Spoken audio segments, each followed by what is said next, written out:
Welcome to Coxie's Picks. If you like what you see, don't forget to subscribe. Enjoy. Hello everyone. Today I'm going to show you my Genii magnetic lock. It came with two keys but neither of them function.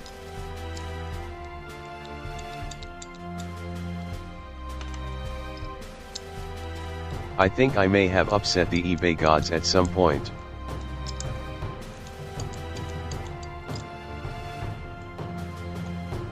Still, the process to getting it open is treated like a combination lock. Yank on the shackle. Then move a magnet around the body, feeling for clicks and movement.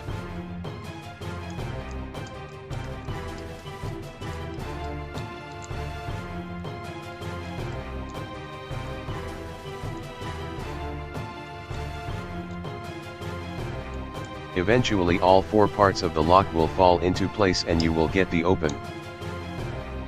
Not a secure lock, but a fun one nonetheless. Stay safe everyone.